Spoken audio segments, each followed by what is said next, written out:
47 000, c'est le nombre de voitures qui ont été volées l'an dernier en France, un chiffre en hausse par rapport aux années précédentes. Une fois volés, ces véhicules se retrouvent parfois très loin de chez leurs propriétaires, entiers ou en pièces détachées. Nos équipes ont retracé leur parcours et remonté une filière très bien organisée. C'est l'enquête du 20h. Benoît Cristal, Cléa Joanneau, Anaïs Routz. Elle était garée juste devant l'entrée de la maison. Un vol de voiture en pleine campagne. Cet agriculteur pensait vendre son véhicule 20 000 € à un acheteur de confiance. Voici son annonce sur Internet. Il reçoit la copie trafiquée d'un chèque de banque. Il vérifie même l'identité de l'acheteur, ici en photo, au moment de la vente. Mais il ne verra jamais l'argent. Avec tout ce qu'on entend, on est devenu très méfiant. La preuve, j'ai pris en photo, j'ai pris la carte d'identité. Et tout était faux. Et tout était faux. Je ne pensais pas du tout à une arnaque. Il s'agit d'un vol par escroquerie qui n'est pas pris en charge par son assurance. Angoisse supplémentaire, grâce à cette application, il peut encore géolocaliser sa voiture et elle voyage beaucoup. La première fois que j'ai localisé mon véhicule, il a été localisé dans la banlieue de Prague, à Jasminova.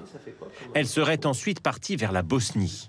Il est en fait victime d'un réseau de trafic international structuré qui aurait déjà dérobé près de 140 véhicules pour les exporter. On ne pensait pas que dans nos petites campagnes, on était touché par ce phénomène, mais bon, finalement, on est comme partout. Le trafic international de véhicules prend de l'ampleur. Les voitures de luxe partent vers l'Europe de l'Est par la route.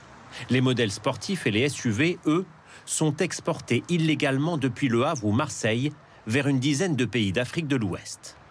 Qui est à l'origine de ce trafic? Dans les Bouches-du-Rhône, près de 4000 véhicules sont volés chaque année. Sur ce document transmis par la police, on voit l'un des voleurs en pleine action. Les voitures les moins chères sont désossées pour revendre les pièces. Selon le groupement de lutte contre le trafic automobile, les voitures les plus chères, elles, sont revendues à des réseaux bien plus organisés. Là, je vais vous montrer ce qu'on a pu trouver lors de perquisitions, donc de l'argent, et on a pu trouver aussi des armes. À leur niveau, on peut dire que c'est un espèce de sous-traitant. C'est un espèce de sous-traitant de la criminalité organisée. À partir du moment où le véhicule est livré, ensuite il y a l'autre équipe, c'est celle qui va se charger du transit vers les pays africains, et les véhicules passent là-bas. Les véhicules sont alors chargés dans des containers, enregistrés comme des marchandises banales.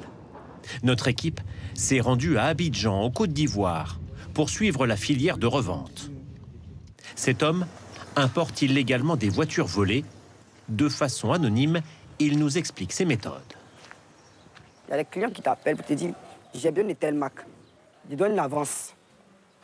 Tu appelles ton client en France, tu lui dis « ah, il a reçu une somme. Tu peux envoyer cette voiture ici à Abidjan ». Le véhicule volé est revendu ici 2 fois moins cher qu'en France. Ça se passe avec les gens du port, en fait. Ils sont corrompus. Tu prends un véhicule non matriculé, forcément, il y a des gens, il y a des gars que tu vas appeler, contacter à la casse pour les pièces, forcément, ou ceux qui ont les voitures accidentées. Tu peux payer une fausse plaque à 500 000, à 900 000. Soit 700 à 1400 € pour de faux papiers. Nous nous rendons dans l'une de ces casses automobiles à Abidjan. En caméra cachée, nous découvrons que beaucoup de voitures sont aussi découpées et revendues en pièces détachées.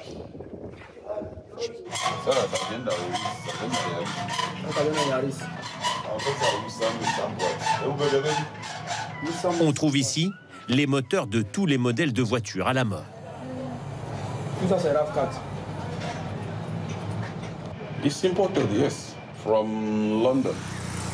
Pour combattre le phénomène, l'organisation Interpol mène régulièrement des opérations de contrôle comme celle-ci en mars dernier au Nigeria. 75 véhicules ont été confisqués. Selon les enquêteurs, ce trafic est de plus en plus souvent lié à la grande criminalité. Récemment, nous avons découvert plusieurs cas où les voitures servent de moyen de paiement contre de la drogue qui part ensuite pour l'Europe. C'est ce qu'on appelle des véhicules volés pour commettre d'autres crimes. Chaque année, 47 000 voitures sont volées en France. Personne ne sait combien d'entre elles sont finalement exportées illégalement en Europe de l'Est et en Afrique.